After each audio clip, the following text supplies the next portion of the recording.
Friend, এই ভিডিওটা আমি এই কারণেই বানিয়েছি যে দেখো, আমার বিয়ের পর আমার মাথায় কিন্তু চুল ছিল, ভালোই চুল ছিল, হয়তো খুব বেশি ছিল না, কিন্তু যেটুখানি দরকার একটা মেয়ের সেই চুলটুকু আমার মাথায় ছিল।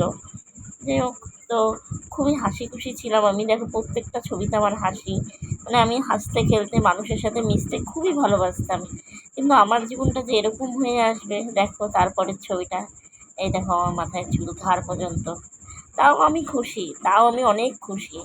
কেন খুশি জানো? কারণ মেনে নিয়েছি নিজের জীবনটাই। দেখো কোনটুখানি চুল, দেখো ঘাড় পর্যন্ত, তাও তো বড় হয়েছে এখন। এই যে এই জায়গাটায় তো চুল আমার এখনও হয়নি, এক আঙুলের মতো চুল হয়েছে এই জায়গাগুলোনে, এখনও ঠিক করে চুল হয়নি। এখন আমি চুল বাঁধতে পারি না, মানে ঘাড় পর্যন্ত ছেড়ে দিতে হয়। এই গরমেও আমাকে চুল ছেড়ে কাজ করতে হয়, সবসময় বেঁধে রাখতে পারি না, কারণ হয় না বাঁধা, সব জায়গাতেই চুল উড়ে যায়, এই করে ওই করে। তাও আমি অনেক খুশি, অনেক হ্যাপি, কারণ সেই বদ্ধ জীবনটা থেকে বার হয়ে এসেছি। দম বন্ধ করা জীবন, যেখানে আমি পরে তোমাদের সাথে সব শেয়ার করব যে বিয়ের পর আমার সাথে কীভাবে মানসিক টর্চার।